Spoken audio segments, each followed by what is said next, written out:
we begin this video, kids, gather round, it's story time! This story takes place in my tweet notifications! Before the game even started, I tweeted out, reckon Husso getting his first dub tonight, no? And nearly everyone responding to that tweet said, yeah, I reckon, except for 2 of you! South Korea with the zinger. No.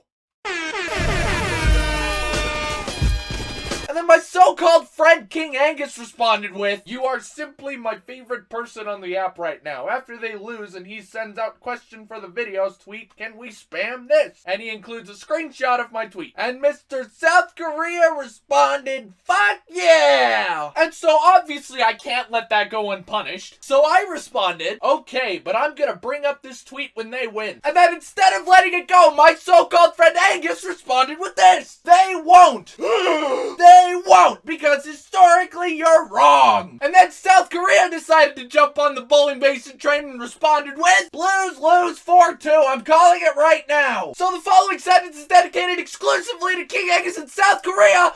Blues win 4-1 over the Anaheim Ducks. Yes, I know it's the Ducks, but I'm still happy! Which means by some sheer miracle, the Blues are first in the division. And I'm gonna freeze it right here. Giant Funko Pop Wayne Gretzky has a question. Why haven't you played your cringy intro yet, Mason? I'm glad you asked that, Wayne! Apparently some third party claims the music in that intro despite it being very clearly marked as royalty free! And I know YouTube doesn't qualify that as a copyright strike, but YouTube is very strange. I'm not gonna take any risks. So the narrative going into this game, and I'm gonna oversimplify this, was basically, don't fuck it up. The lineup remained virtually identical except for one big change. It's Ville Husso time! And all we want is for the Blues to not hang him out to dry this time. And of course, 4 minutes in, we take a stupid penalty and the Ducks score 1-0. Then Shen takes a penalty pretty much immediately after, and my vocal cords are lucky the Ducks don't score on that power play. Way too many stupid turnovers for the Blues in that first period, and the Blues are lucky that it was only 1-0 going into intermission. Shots were 7-4 Ducks for that first period. But the NHL app says it was 7-6. Yeah, because the Blues got 2 shots in the last 30 seconds for 19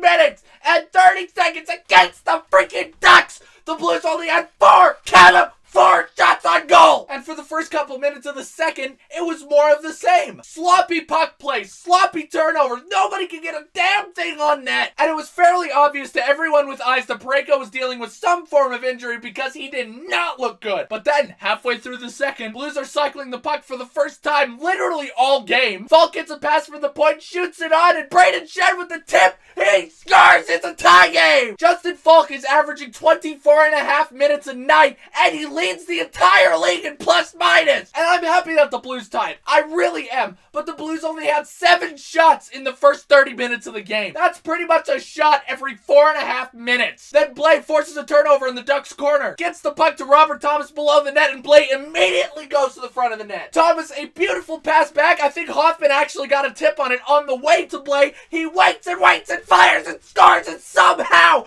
some way, it is 2-1 Blues. Based on how the first 35 minutes of the game went, the Blues were not the better team. And then Maxime Comtois gets called with, I'm sorry Blues fans, a phantom holding call on Vince Dunn. Blues to the power play with 40 seconds to go. Ducks kill those 40 seconds, and it's the end of the second. Shots are 17-13 for the Ducks. Husso is forced to make some unbelievable saves in that second period. And I know that none of the coaches, and especially none of the Blues, thought that was a good period. So presumably after some yelling and screaming by Craig Berube, we head to the third. The Blues still have 1:20 on that power play. Great pass from the corner to Braden Shen. He snipes it 5-hole. It's 3-1. Literally a minute later. Thomas entering the zone whips a pass to, I believe, Hoffman, but the puck finds its way on the tape of Nico Mikla. He bullies it. Great save by Gibson, but the puck cycles its way to Parayko at the point. He bombs it. That shot goes off a duck and in. Called Parayko his first of the season. 4-1. Halfway through the third, Kyle Clifford racing in, and I mean racing in, to set up a puck cycle. Puck eventually finds its way to Barbashev, who was wide open on the right side. And oh, if he hadn't duffed on that shot, Gibson wouldn't have saved it with his shoulder like he did. It would have been a 5-1 game. But I wasn't too upset about it because it was 4-1. And the clock counts down 3, 2, 1. And the St. Louis Blues sweep the 2-game series against the Ducks 4-1 the final. Ville Husso with an unbelievable game, and he gets his first National Hockey League win. But I thought for the first 30 minutes of this game, the Blues once again were hanging him out to dry. And I was already doing vocal exercises because I thought for sure I was going to need him. But the Blues really tightened up in the second half of the second and the third periods, and they got the win. Falk was unreal in this game, but Colton Parayko, I think it's fairly obvious he's dealing with some form of injury, because during those first and second periods, it was just nothing but turnovers from him. I hope that Chief notices that and sits him out the next game. It's a tough schedule ahead of us. We have to make sure everybody's healthy. And our next opponents are the Coyotes, so knock on wood, we shouldn't really need him. Questions. How do you think Husso did this game? I think he had some impressive saves. A well-deserved win from Husso there. If it weren't for some key saves in those first and second periods where the Ducks seemingly had all the momentum, I think the Blues are losing this game. He stepped up big, but we gotta do a better job in front of him. What are your thoughts on Mikkola's play so far this season, and do you think he could become a constant starter later on? Other than a few understandable rookie mistakes, Mikkola's been incredible, which is why from here on out on this channel, he will be referred to as Big Dick Mick. I've made it pretty clear it's not a family-friendly channel, right? Where do you think Vladdy fits if he comes back? I talked about this pretty briefly in Guy the Hawaii Blues Fans post-game report. I say Kyrou is earning his spot on the top line there. Leave him there. Don't mess with the chemistry if the chemistry's good. If it ain't broke, don't fix it. But a line that I would absolutely love to see going forward: